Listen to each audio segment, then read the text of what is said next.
No one expected something like this. Widower's house purchase sparks West confusion. Before we begin the story, don't forget to like the video and tell us where you watched it in the comments.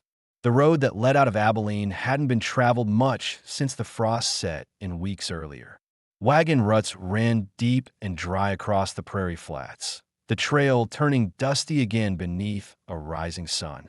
On that quiet morning in early spring, just as the first light broke across the open land, a single wagon approached from the south, driven by a man who hadn't been seen in town for over 90 days. Elias Monroe sat rigid on the driver's bench, hands gloved and still, his face set like weathered wood. He was 42, once a Union infantryman, later a hired trail hand, and now simply a man trying to outlive what had already broken him.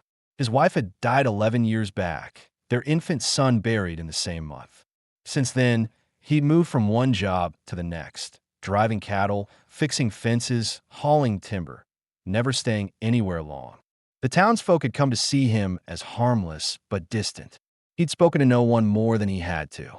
He drank alone, ate alone, attended church funerals, but never stayed for weddings. No one expected him to buy land, and certainly not that land. The farmhouse he approached now had been empty for almost 7 years. Wind had chewed the edges of the roof. The porch sagged at the corner. One window was cracked straight through and stuffed with old cloth from the inside. No livestock, no tools, no signs of life, just weathered silence. Elias guided the wagon to a stop without fanfare. He climbed down, walked up to the front door with a key in hand, and stood still for a long second before pushing it open. He didn't look back. Inside, the air smelled of dust and disuse. Floorboards gave under his weight. He didn't speak. He didn't sigh. He set a folded oilskin on the kitchen table, looked up once at the rafters, and then went back outside. By late afternoon, Elias made his second trip, this time with passengers. In the back of the wagon sat Josephine Ward, 32, thin from too many skipped meals, hands calloused from sewing and mucking barns for coins. Her dress was worn nearly through at the elbows, and the hem had been let down twice already to keep up with her tall frame. She didn't look up as the wagon rattled over the hardened dirt path. She held her daughter close, the child coughing lightly in the chill. Her boys sat silent beside her, knees drawn up, eyes not meeting their mothers or each other's. Josephine had been a widow for nearly 4 years. Her husband, Nathaniel Ward, a carpenter, died from a crushed rib cage after a barn collapsed west of town. Since then, she'd held on by working any job she could, mending clothes, cleaning stables, boiling starch for other women's collars. Their rented homestead had burned to the ground just a week earlier. Prairie fire started near the rail tracks, swept over a dozen properties before dying in the riverbed. They'd escaped with nothing. When Elias saw her again, standing behind the church on a Wednesday evening, one hand over her mouth, the other gripping her skirt to keep herself from falling, he didn't say anything. He hadn't forgotten her. He'd noticed her months before when she stitched up his torn work shirt and didn't ask questions. She didn't cry then. She didn't now. He made his decision the next day. The house was his. The deed signed. The keys in his pocket. There was no plan beyond that. But he couldn't stomach the idea of those children sleeping in a wagon under a broken roof. Josephine hadn't asked for help. Elias hadn't offered any explanation. That's how they arrived together, without words, without promises. As the wagon pulled up to the old Monroe place, the children looked at the house like it was a stranger's boots left on the porch. Foreign, possibly temporary. Josephine didn't ask where they were or how long they'd stay. She simply lifted her daughter down first, wrapped the blanket tighter, then motioned for the boys to climb out. Elias opened the door and stood back. Inside, the kitchen smelled like wood rot and dust. The hearth was cold. A dead mouse lay curled near the stairs. Josephine paused in the doorway, eyes scanning the interior. Bare walls, a broken chair, a loose cupboard door swinging in the draft. Her children clung to her skirt. Elias brought in the mattress, set it down in the parlor. He dropped 2 folded blankets beside it, then a tin basin.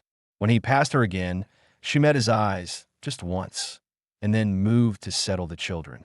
She didn't ask where he would sleep. That night, Elias sat alone at the kitchen table. Josephine tucked the children in near the fire, whispering something low and soft, her voice barely audible. Then she lay down beside them. She didn't remove her boots. The room was quiet. Elias poured a small cup of coffee, lukewarm from earlier. His hand trembled just slightly, not from cold, from something else, something unfamiliar, like doubt. He didn't know if this was a mistake. He only knew he couldn't ignore her any longer. He didn't expect gratitude. He didn't want thanks. He only wanted to stop the feeling he'd had for too many years, that he was only watching life from the outside. When the oil lamp flickered low, he stood up, walked to the door, checked the latch, then went to sleep on the floor beside the pantry, his coat rolled beneath his head. In the morning, without being told, Josephine swept the front steps. Her daughter sat in a tin wash basin, catching sunlight. The boys followed Elias to the barn, where he showed them how to check for rats and rotted planks. He didn't talk much, just pointed and nodded. They followed. No one in town saw them arrive, and no one yet understood why.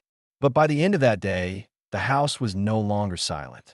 And Elias Monroe, who once believed he was done with belonging, stood quietly near the doorway, watching a woman he barely knew lay out supper for children who weren't his, and felt the tension in his chest loosen.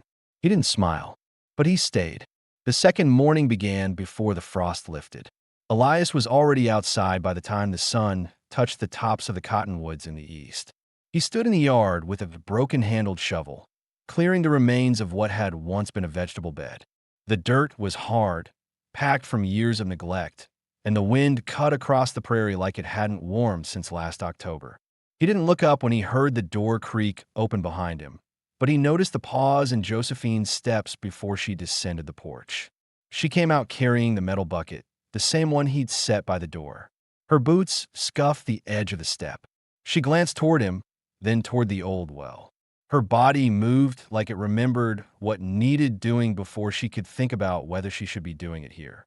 Elias watched her cross the yard, steady and quiet, the same way she'd moved through town for years, head down, shoulders squared, as if bracing for someone to tell her she didn't belong. He didn't stop working, but he noticed. Inside, the children were slow to stir. The little girl, Hannah, sat wrapped in a patched shawl near the fireplace. Her cough had lessened, but her cheeks were pale. Josephine had stayed up the night before, checking her forehead, dampening a cloth with cool water, pressing it gently to the child's skin. She hadn't asked for help, and Elias hadn't offered any. But he'd stayed awake, listening to her footsteps cross the parlor floor, back and forth, until just before dawn. By mid-morning, the boys were outside helping Elias move rusted farm tools into the lean-to. Miles, the older one, barely spoke. He took direction with a nod, moved like someone older than his years. Samuel followed him closely, asking short questions. "What's this for? Does this still work?" And Elias answered with short replies. Elias wasn't used to noise around the place. He wasn't used to eyes watching him work or to small hands tugging at gate latches. But something about it didn't bother him. Not yet. By noon, Josephine had swept out the back pantry, stacked the remaining jars of preserved beans and spoiled flour in a pile by the door, and started boiling water for washing. Her movements were automatic, practiced, but her thoughts ran heavier. She had no idea what Elias expected. He hadn't said she could stay. He hadn't said she couldn't. But she couldn't afford to assume anything. Every morning, she didn't wake up under canvas was a gift. Every day the children had a floor beneath them and food, even dry bread, was a reason to keep going. Still, it wasn't just survival anymore. She caught herself checking the window when Elias wasn't in view. Caught herself noticing that he moved with a limp on cold mornings. That his left hand curled tight when he gripped the shovel too long. She didn't feel safe, not yet. But she wasn't scared either. Not like before. That afternoon, when Elias returned from checking the fence line, Josephine met him at the edge of the porch. She spoke first. "The barn roof's missing 4 shingles. I can patch it, but the ladder's near split." He didn't answer right away. Just looked past her shoulder toward the barn, then nodded once. "I'll cut a new brace." She waited. He didn't move. Neither did she. Then he asked, "You want to stay?" It wasn't an offer. It wasn't even a question, not really. It was a checkpoint, a place to confirm what they both knew but hadn't said. Josephine answered the same way he had asked, plain, direct. The children are sleeping. There's water. There's bread. It's more than we've had in weeks. He nodded again, then turned and walked toward the woodpile. They didn't speak the rest of the day. That evening, after the children were fed and asleep, Josephine sat at the kitchen table, sewing a torn sleeve. Elias sat across from her, oil lamp between them, sharpening a blade. The sound was small, steel on stone, thread pulling through cloth. She spoke once more. You never asked what happened. I didn't need to, he said. She studied his face, the lines carved deep between his brow, the way he looked tired even after a full night's sleep. You're not worried what folks will say? He looked up, his expression flat but not cold. I buried my wife on a Tuesday and my son that Friday. After that, I stopped listening to what folks thought. She didn't respond, but her hand slowed. Her breathing steadied. Later that night, when he checked the barn one last time, Elias noticed a lantern left lit near the door. He paused, then walked it back to the house, set it gently on the porch beside the broom she'd propped there. In town, someone had already seen her with him. They'd ask questions soon. They'd whisper, but Elias didn't care. He'd made his choice when he bought the land. He'd made it again when he saw her standing in the road with no place left to go. There was no plan, no arrangement, just this, for strangers under one roof, too tired to pretend they owed each other anything, and too human to keep walking past what was broken. Tomorrow, he'd start working the field. She'd boil laundry. The boys would carry water, and the little girl would sleep, cough soft in her blanket, while the wind pushed against the windows. And for now, that was enough. The next week passed without conversation longer than a few sentences. They worked in rhythm, side by side, but not together, as if keeping to an unspoken understanding that neither owed the other explanations. But by the seventh day, the silences between them were less strained. Not warmer, just more familiar. Each morning, Elias rose early to check the fence line again. He was aware of the gaps in it, of loose boards and the missing posts the last owners never replaced. He had a list in his head, though he never wrote it down. The barn, the fencing, the well cap, a proper stove. He had enough coin for supplies, barely, but only if no emergencies came calling. If the mule didn't go lame. If the roof held. If no one got sick. He didn't know what it meant to have 3 children on that land now. He'd never lived with children. He noticed the way they wandered, the way they leaned against him when they got tired without realizing it, the way the youngest boy, Samuel, watched his every move like he was trying to learn something too big for words. It unsettled him more than he liked to admit. Josephine, meanwhile, started keeping order inside the house. She'd washed every curtain, patched the broken chair, rearranged the pantry shelves. Nothing had been asked of her. She simply did it because it had to be done and no one else was doing it. But there were things she still didn't understand. She didn't know what Elias wanted from her, if anything. She didn't know if the roof over their heads was temporary or permanent. She hadn't asked, but she knew the children would ask soon.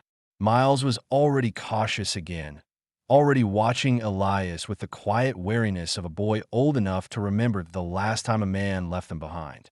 One afternoon, while Josephine chopped onions near the open window, Elias returned from town. He didn't say where he'd gone. He only carried 2 sacks, one with flour, one with nails, and a small handsaw. But the corner of something wrapped in paper stuck out of the second bag, and when Josephine reached for it, he paused. "Doll," he said simply. She looked at him, confused. "For the girl," he added. She stared for a moment, then took the bundle gently. The doll was simple, cotton-stuffed, with button eyes and yellow yarn for hair. Store-bought. Clean.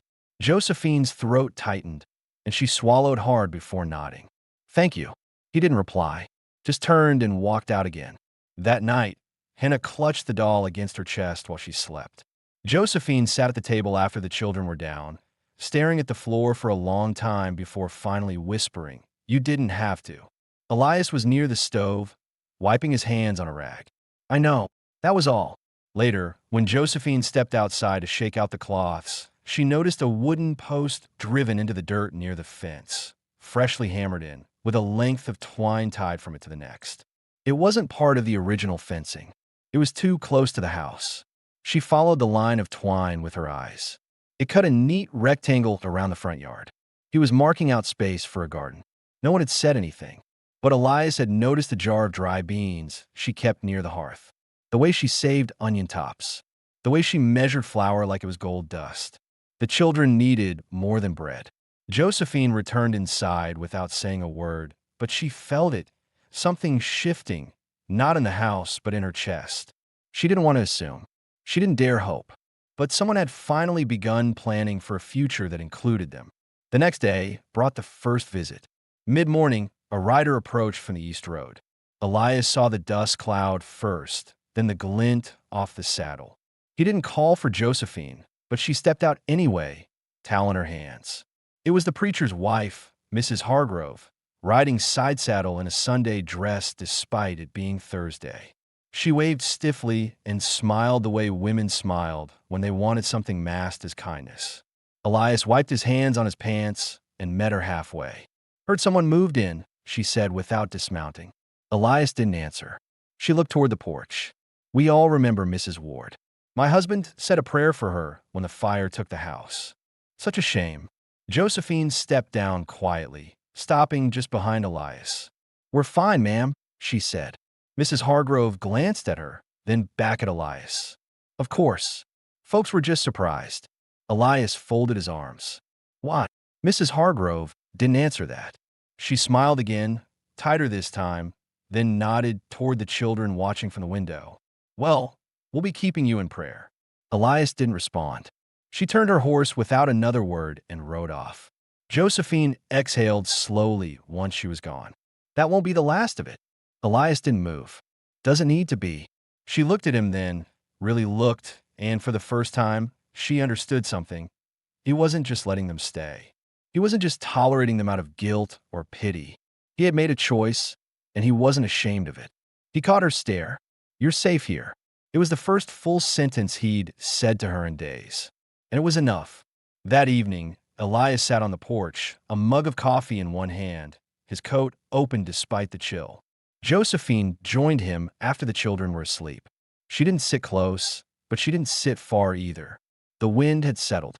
The air smelled faintly of old wood and distant hay. They didn't speak. But when Josephine leaned her elbow on the railing, he nudged the mug toward her. And this time, she took it. It rained for 3 days straight. Not a hard rain, just a steady, soaking kind that turned the yard into slick brown mud and made every board in the house groan with damp. The fields softened but wouldn't hold a plow, and the roof over the kitchen started dripping again, same spot as the week before. Elias moved quieter during storms. He always had. It reminded him of Tennessee, of the nights he lay on his stomach in the dirt, rifle under his arm, waiting for dawn in silence. He'd never told Josephine that part of himself. He didn't plan to.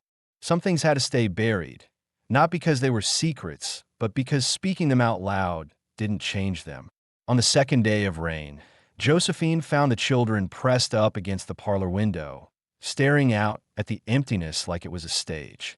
They hadn't gone further than the porch steps since the storm started.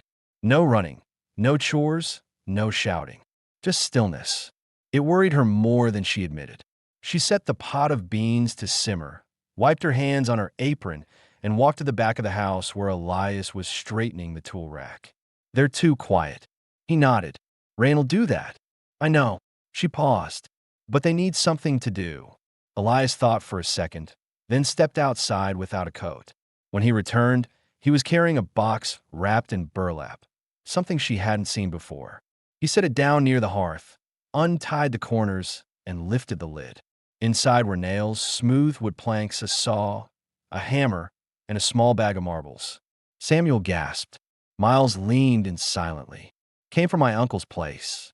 Sat in his attic," Elias said, not looking at anyone. "Was going to build a toy chest once. Never did." He turned to the boys. "You build it. I'll show you how to measure." That afternoon, Elias worked beside the boys on the parlor floor, showing them how to mark lines on wood, how to brace the corners before driving a nail.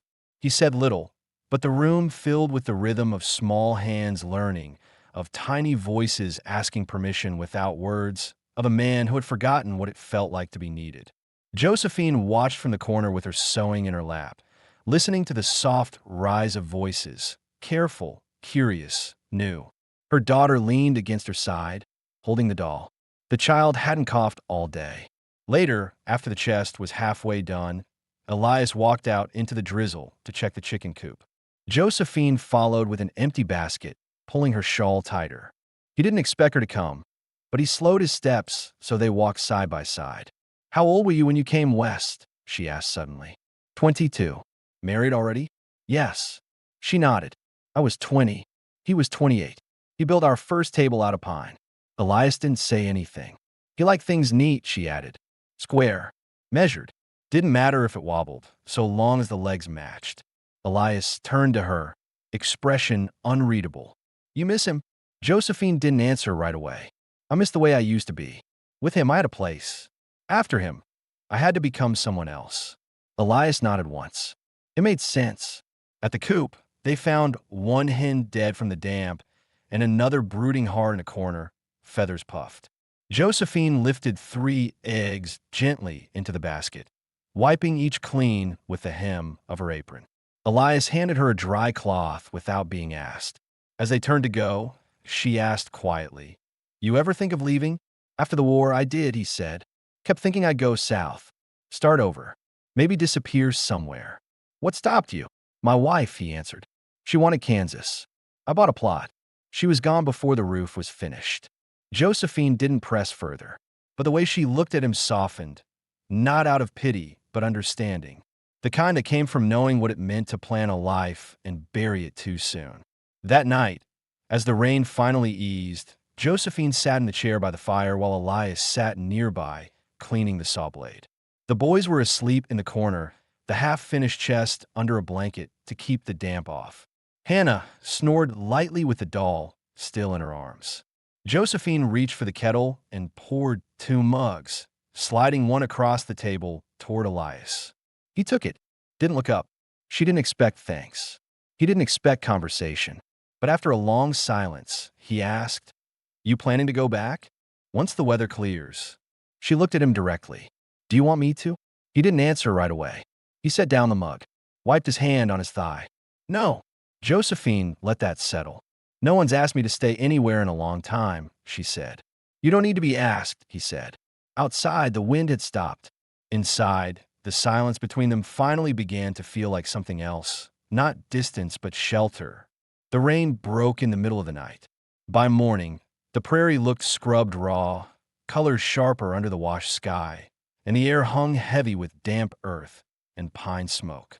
Elias stepped outside before the sun was fully up, boots sinking into soft mud, and scanned the fence line like he did every morning. This time, he wasn't just looking for damage. He was thinking about planting. They needed food that didn't come in a sack. Winter had left them with dried beans, old flour, and little else. Elias hadn't planted anything since his wife died, and even then, she'd done most of the tending.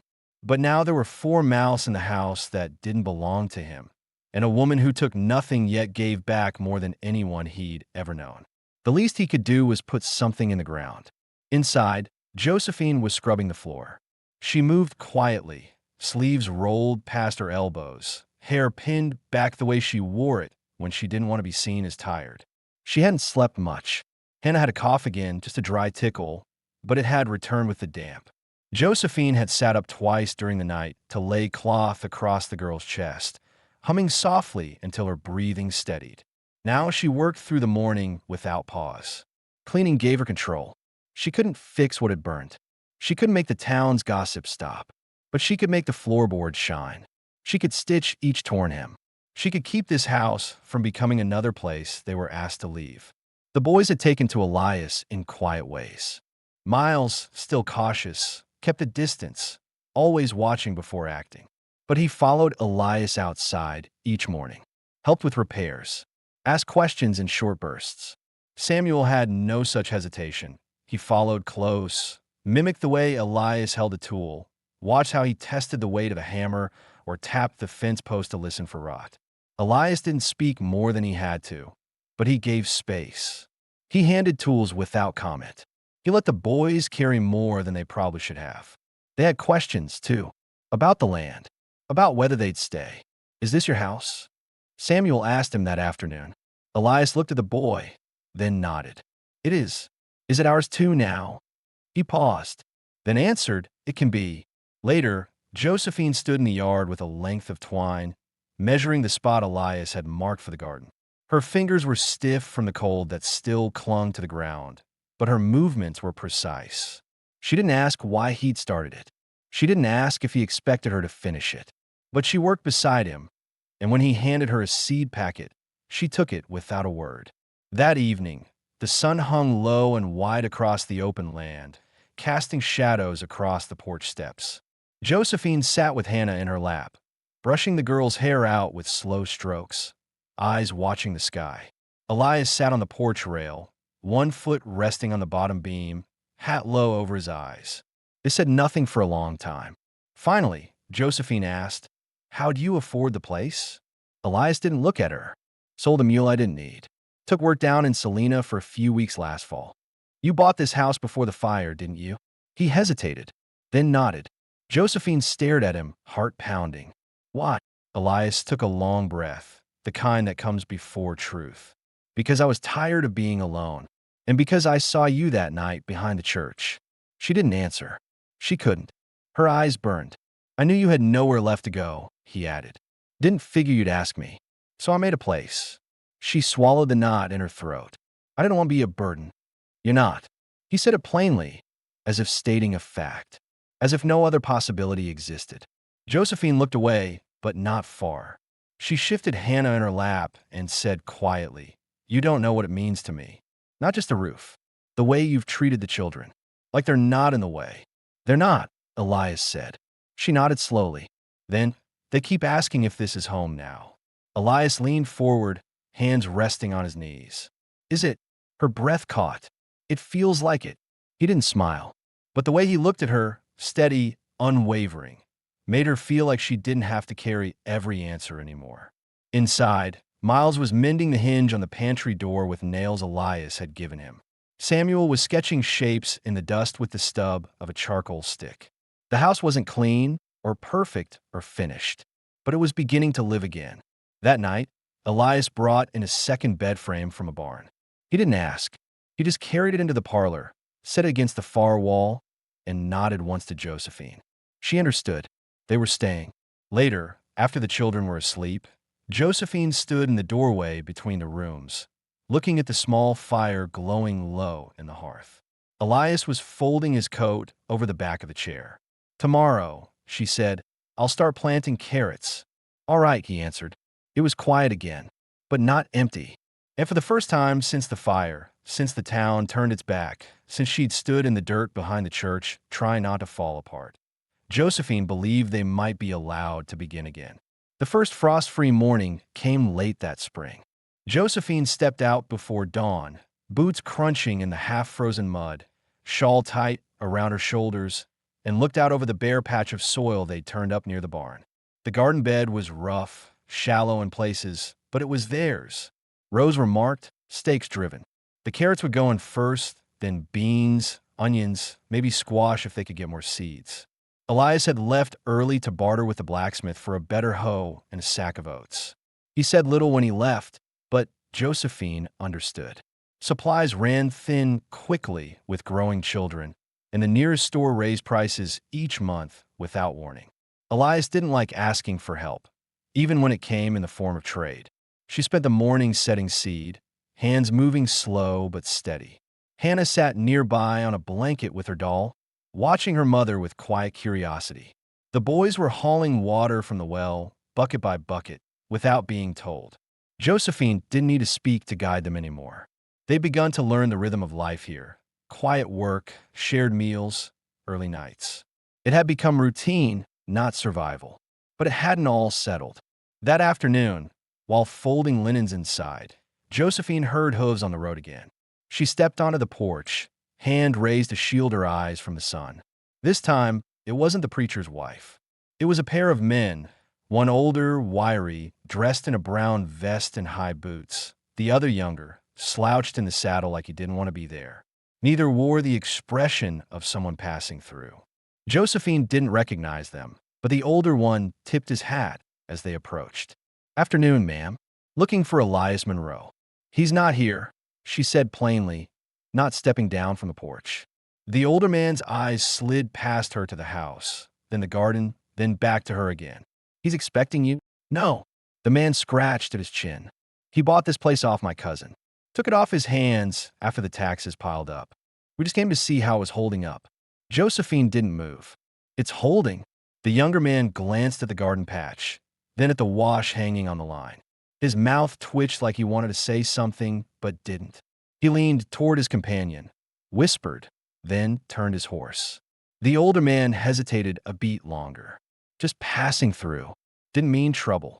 Josephine nodded once, without thanks. They left without incident. But the moment the riders disappeared over the hill, she walked inside and locked the door.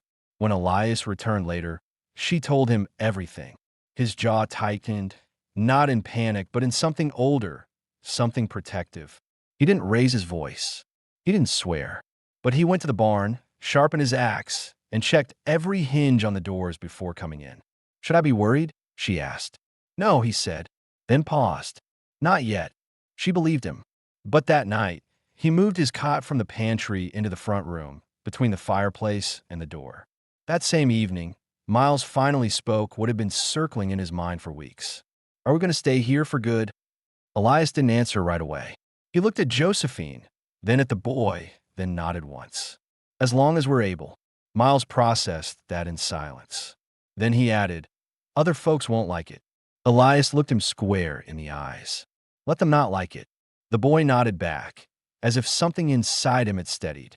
Later that week, Josephine took the children to town. They needed soap, salt, and maybe shoes for Hannah if they could find secondhand. It was her first time walking into Abilene since moving into Elias's house. The children kept close. Eyes followed them. Inside the general store, Mrs. Harbin, the shopkeeper's wife, said nothing at first, just watched Josephine count her coins carefully. Then, in a voice low enough to be heard, she said, "Strange arrangement you've got out there." Josephine didn't react. She placed the soap on the counter and asked the price. Mrs. Harbin added up the total with a sigh. "He's not your husband." "No," Josephine said calmly. "He's not." "Well, I'd be careful. People get to talking." Josephine met her gaze with something harder than anger, resolve. "Let them." She left with the children and didn't look back. When she returned home, Elias was repairing the trough near the barn. She didn't mention what was said. He didn't ask. But when he passed her the nails, their hands touched briefly, and she didn't pull away. That night, after the children were in bed, Josephine sat by the fire with a quilt over her lap. Elias sat across from her, rubbing oil into his boots. The firelight made the space feel smaller, like the house had finally accepted their presence. "You ever think about marrying again?" she asked without looking at him. Elias finished the last swipe of oil and set the boot aside. "No, not until now." She looked up slowly. "You?" Josephine folded the quilt over her knees. "I've thought about being safe. I've thought about my children having a place. I haven't thought about me. Not in a long time." Elias nodded. "Maybe it's time." They didn't say more, but they didn't need to. The next morning, Josephine woke early and found a bundle of lumber neatly stacked by the garden, enough to build a proper chicken coop. A note lay on top in Elias's blocky handwriting. "We'll need it before summer. I'll start it if you want to finish it." She stood there with the paper in her hand, watching the sunrise break clean over the prairie, and for the first time in years, she let herself believe that something might actually hold. The first week of May arrived dry, the wind lifting fine dust off the plains and threading it into every crack in the woodwork. The land outside Abilene stretched wide and colorless, but on Elias Monroe's farm, things were beginning to take shape. The garden was showing faint green rows, uneven but alive. The coop, still unfinished, now had a frame and half a roof. The children no longer asked if they were leaving. They rose with the sun and went to sleep without protest. They had begun to call the place home, even if only to one another. Josephine was different too. Her steps no longer hesitated at the porch. She moved through the house with quiet ownership, her presence folded into the walls like she'd always been there. She still didn't ask for much, and Elias still didn't offer more than was needed. But something between them had settled, as if the air itself understood that they were no longer strangers. That morning, as Josephine hung clothes on the line, Hannah ran barefoot across the porch and shouted back to her brothers near the well, laughing with a wild, bright sound that had not been heard in years. Josephine looked up, hand frozen mid-clip. Her daughter was laughing, truly laughing, and for a second, she had to steady herself. Grief had never left her, but here on this soil, it was no longer in charge. Inside, Elias was fixing the hinges on the cabinet door beneath the sink. He heard the girls laugh too and paused, eyes fixed on nothing, just listening. His heart tightened, not from discomfort, but from something more difficult: recognition. That sound hadn't existed in this house since before his wife died. It didn't belong to him, and yet it filled the space as if it had always been missing. After supper, as the children cleaned up, Josephine stepped onto the porch. Elias followed a few minutes later. The evening light was long and gold. She held out a folded envelope. "What's this?" he asked. "A letter from the county. It came when I was in town last." Elias took it, unfolded it slowly. He read in silence. Josephine crossed her arms. "It's about the property. Someone challenged the deed." "Who?" he asked, though the answer was already forming in his mind. "Man named Willard Toll. Said his cousin didn't have the right to sell. Claims part of the land still belongs to him." Elias exhaled. He'd heard the name. A gambler. Lost most of his holdings in the drought years. Left town. But men like that didn't stay gone when they caught scent of something stable. "What does it mean?" Josephine asked, her voice calm but tight. "It means he's trying to push us off, or make me buy it again." "Can he?" Elias folded the letter. "Not if I have the original sale documents and testimony." Josephine met his eyes. "Do you?" He nodded once. "But if it comes to court, people will start talking." "They already have." Elias's jaw shifted, the muscle twitching once. "He's not after the land. He's after leverage. He sees us, me and you, living here, no paper saying what we are. It makes us vulnerable." She stepped closer, voice low. "Then we make it clear." Elias looked at her. "You mean?" Josephine didn't blink. "If you meant what you said. About staying. About the children not being a burden." "I meant it." "Then maybe it's time we sign something they can't question." Silence hung between them, but it wasn't tense. Elias spoke carefully. "You don't owe me that." "I know," she said, "and you don't owe me either. But they'll keep coming unless we draw a line. You built this house. I made it a home. We did it together." He looked out toward the darkening sky, then back at her. "We need a preacher. 2 witnesses. I already asked Mrs. Hargrove," she said. "She said yes." Didn't look pleased, but she said yes. He huffed something between a laugh and a sigh. "And the witnesses?" Josephine smiled faintly. "Your boys and mine. That's 4 people who know what it means to rebuild." Elias's chest tightened again, but not in pain. "In acceptance." "Then let's do it." She nodded. "Tomorrow morning, before town starts stirring." That night, after the children had gone quiet and the fire burned low, Elias sat alone at the table, staring at the envelope. For the first time in years, he didn't feel like a man clinging to what he'd lost. He felt like someone who had chosen something, who had been chosen back. He didn't sleep much, but when he did, it was without fear. At dawn, he shaved clean, put on the dark coat he hadn't worn since the auction, and walked out to meet Josephine at the fence line. She was already dressed, her hair pinned, her hands steady. They didn't hold hands. They didn't kiss. But they walked to town together. And when they came back, it was not just with a name on paper. It was with the quiet understanding that the house was no longer temporary. It was theirs. No one expected it. And still, no one could deny it. The morning after the courthouse wedding, Elias returned to the field before the sun rose. He moved the same way he always had, measured, silent, focused, but something in his shoulders had shifted. Not lighter, just more sure. Josephine watched him from the kitchen window as she kneaded dough. Her hands worked without pause, but her eyes lingered. For the first time, she allowed herself to believe they had crossed the last uncertain threshold. No fanfare, No ceremony. Just a quiet "I do" in front of the Hargroves, a signature on paper, and 4 children who didn't fully understand what had changed, only that something had. Later that morning, while the boys worked near the barn and Hannah played with her doll on the porch, Josephine and Elias sat by the stove, mapping out what came next. There were things they hadn't spoken about in full. What belonged to whom? What could be promised? What couldn't? "I don't have much saved," Josephine said. "What little I had went into clothes for the children after the fire." Elias shook his head. "I didn't bring you here for your coin. I know, but I want you to understand. I come with responsibilities. My children, they're not just mouths to feed. They're people. They'll grow, question things, push back." He looked her squarely in the eye. "I hope they do." That settled it.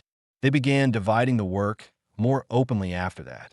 Elias handed over control of the garden entirely. Josephine reorganized the rows, corrected the planting depth, and strung lines tighter. In return, she asked him to teach Miles how to set traps, something useful once the summer rabbits grew fat. The house, once divided into his space and hers, now moved as one. Samuel started calling the far end of the barn Pa's work corner. Hannah referred to the front porch as Mama's steps, and Josephine started leaving her boots beside the door at night. But not everything was easy. Midway through the week, Elias received a letter from the county clerk. Willard Toll had filed again, this time not for the land, but for damages. Claimed emotional distress and unlawful possession. Claimed Elias had violated the transfer agreement with his cousin. It was paper thin, but paper thin was sometimes enough. Josephine read the letter at the kitchen table. Her jaw clenched, but her voice stayed even. "What does he want now?" "Money," Elias said, "and attention. What are we going to do?"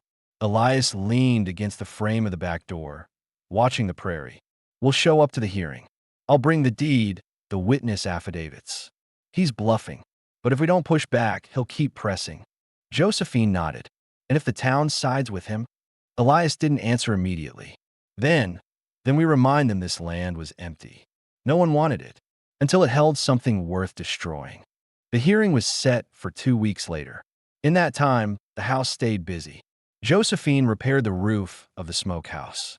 Elias taught Samuel how to mend a harness. Miles began sleeping in the loft above the barn, claiming he needed air, though everyone knew he just wanted space to think. One evening, after supper, Josephine caught Elias staring at the horizon, quiet in a way that wasn't restful. "What are you thinking?" she asked. "That I never thought I'd have to defend a life I built with my own hands." She stepped beside him. "You're not alone anymore." He looked at her. "I know. That's what makes it worth defending." The children joined them soon after. Samuel tugged Elias's sleeve and asked if he could help with the horses the next morning. Hannah wanted to sleep on the floor near the fire like they used to. Josephine folded laundry with her eyes on all 3, a soft calm settling into her expression. By the end of the week, Elias had gathered every piece of documentation: deeds, tax receipts, correspondence. He folded them neatly, tied them with twine, and placed them in the bottom drawer of the cabinet Josephine had claimed for her pantry. "Let them come," he said. "Let them ask." Josephine pressed her palm against his arm. "We'll answer together." That night, a soft rain tapped against the roof. No leaks this time. Elias sat in the chair closest to the fire, while Josephine rocked slowly nearby, holding Hannah, who had fallen asleep with her cheek pressed to her mother's collarbone. The boys were asleep upstairs, the chickens quiet, the wind low. It didn't feel like the calm before a storm. It felt like the calm that only comes when 2 people stop running and decide to stay. The courthouse sat at the edge of Abilene, a square building with flaking white trim and warped floorboards that creaked no matter where you stepped. It wasn't grand. It wasn't intimidating. But that morning, as Elias and Josephine stood just outside the front steps with the sun barely warming the boards beneath their boots, the weight of what they were about to defend made the structure feel 10 feet taller. Josephine wore her best dress, the hem stitched only last week, sleeves mended, hair pinned back so tight it pulled her expression taut. Elias wore the same dark coat from their marriage, buttons cleaned, collar pressed. Miles stood beside them, shoulders square like he understood the meaning of what they were doing. He'd insisted on coming, said he wasn't a child, and Elias had agreed. Inside, the hearing was quiet. No jury, just the county magistrate, an older man named Granger, 3 men from the township committee, and Willard Toll sitting smugly at the opposite end of the room with his collar too high and a cane he didn't need. He spoke first, loud and confident, reading from a letter he claimed to have received from his cousin, now conveniently living somewhere in Nebraska. Said Elias never had proper permission, claimed the house was taken under unclear terms, called the land improperly transferred. Josephine felt her fists tighten in her lap. Elias didn't flinch. When his turn came, he stood, unfolded each piece of evidence with deliberate care, and laid them on the table in front of the magistrate. Deed transfer, payment receipt, signed testimony from the previous owner, notarized 6 months prior. Granger studied each paper with his lips pressed into a thin line. And the witness to the original purchase? Granger asked. Elias nodded toward Josephine. She was there the day I signed the deed, the day I brought the family home. Josephine stood. Her voice didn't shake. He bought it months before we moved in. I was living in a barn at the time, cleaning stables for food. That house was empty. No one wanted it. He never asked anything of me, just gave the children a floor to sleep on. And what's your relation to Mr. Monroe now? One of the township men asked, looking over his spectacles. We're married, she said. As of last week. A silence fell in the room. Toll sat back in his chair, arms crossed. He hadn't expected that. Granger nodded, jotted something down, and leaned back. You've maintained the land? Paid taxes? Every month, Elias answered. Since I signed. It wasn't a dramatic moment. No gavel slammed. No speeches were made. But when Granger finally cleared his throat and said, we find no grounds to pursue this challenge. The land remains with Mr. Monroe. The weight lifted from Elias's chest like the breath he didn't know he'd been holding. Toll left without a word. On the walk back to the wagon, Josephine kept her hand loosely on Elias's arm. Miles walked just behind them, glancing back at the courthouse one last time before they reached the edge of town. The rest of the week passed in long, quiet days. Neighbors stopped pretending not to notice. Mrs. Hargrove brought over-preserved peaches without a word of explanation. The preacher tipped his hat in silence when he passed the boys on the road. No one apologized. But the looks changed. Less suspicion. More acceptance. One morning, a stray dog began lingering near the coop. Elias told the boys to let it be. By the second evening, it was sleeping beneath the porch. Hannah named it Clover. No one objected. Inside the house, Elias moved his cot from the front room to the barn. He said it was to make space, but Josephine knew what it meant.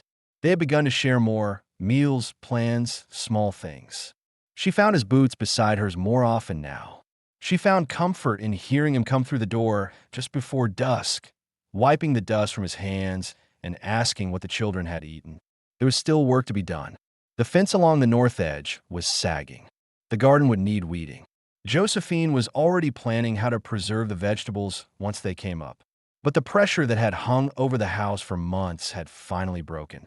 One night, as the stars came out sharp and clear over the prairie, Elias sat alone on the porch steps. Josephine joined him. No shawl, no words, just a soft exhale as she lowered herself beside him. He turned to her. You regret any of it? No, she said, without hesitation. Not even the hard parts. He looked back at the dark horizon. You believe it'll hold? This life. Josephine rested her hand on his arm. It already is. The screen door creaked open behind them. Samuel peeked out, holding a blanket. Can I sleep by the fire tonight? He asked. Elias nodded. Go ahead. Josephine stood slowly. I'll check on him. Elias stayed behind, listening to the wind slide through the grass, feeling, for the first time in a long time, that he wasn't bracing for something to go wrong. They had built something out of nothing. Not loudly, not perfectly, but fully. And it was real. By the time summer settled full over the plains, the Monroe place no longer looked abandoned. The garden was full and uneven, rose crooked but thriving. Green beans climbed up a lattice of rope. The squash leaves were broad and spilling into the path, and carrots poked their bright tops out of the dirt. The coop was finished. Clover, the stray dog, had taken to sleeping beneath the water barrel by day and under Hannah's bed by night. The children's voices rang out more often now. Samuel had a habit of narrating his chores, talking to the animals as though they answered back. Miles had grown taller and more solid, carrying himself like someone who had finally stopped waiting for something to fall apart. Hannah no longer clung to Josephine's skirts. She ran barefoot through the dust, arms out like wings, her cough gone, her cheeks full. Inside the house, Josephine moved with ease. It was hers now as much as Elias's. The kitchen bore her signature: fresh linens, organized shelves, a basket of herbs drying by the window. She'd painted the back door white. Elias hadn't said anything when he saw it, but the next day, he reinforced the hinges and added a hook to keep it from swinging in the wind. One morning in late July, Josephine stood at the stove, stirring cornmeal, when she felt a sudden tightness in her chest. Not pain, just weight. She set the spoon down slowly, then stepped out onto the porch, watching the prairie for a long time. Elias was by the fence, hammering in a last post on the north edge, sweat darkening the collar of his shirt. She walked out to him, wiping her hands on her apron. He looked up as she approached. "There's something I've been meaning to ask," she said. Elias leaned against the fence rail. "Go on." Josephine didn't speak for a moment. "Then why me?" "That day behind the church. You could have just walked past." He studied her for a long moment. "Because you didn't cry. You just stood there, like you were holding back the whole world with both hands. I saw that and knew exactly what it meant." She nodded slowly. "I didn't bring you here to save you," he added. "I brought you here because I knew you wouldn't break if I let you stay." She blinked against the sun, jaw trembling slightly. "And now?" He stepped forward, close enough for her to feel the heat coming off his shirt. "Now I'm not sure how I ever lived without you." That evening, they set a table outside beneath the old cottonwood. The children helped carry out plates and bread, jars of pickled onions, a pot of beans, butter churned fresh that morning. Elias brought out a pie Josephine had made 2 days earlier. Peach, with a top crust that had gone slightly soft but still held shape. They didn't celebrate anything specific. There was no birthday, no date to mark. Just a long day's work finished, food on the table, and no one missing. After supper, as the sun slipped behind the hills and turned the sky the color of faded clay, Josephine stood from her chair, walked over to Elias, and placed her hand on his arm. He didn't step away. Instead, he turned slightly so her fingers could curl around the inside of his elbow. It was a small thing, but said everything. From the porch, Miles watched them. He didn't look confused anymore. Later that night, after the children were asleep, Elias sat beside the hearth, boots off, one hand resting on his knee. Josephine joined him without a word. She didn't bring sewing or a kettle or anything else to busy her hands. She just sat beside him, close enough for their shoulders to brush, and watched the fire. He cleared his throat once.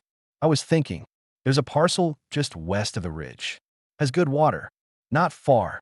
She turned slightly. "You want more land? I want more to give them."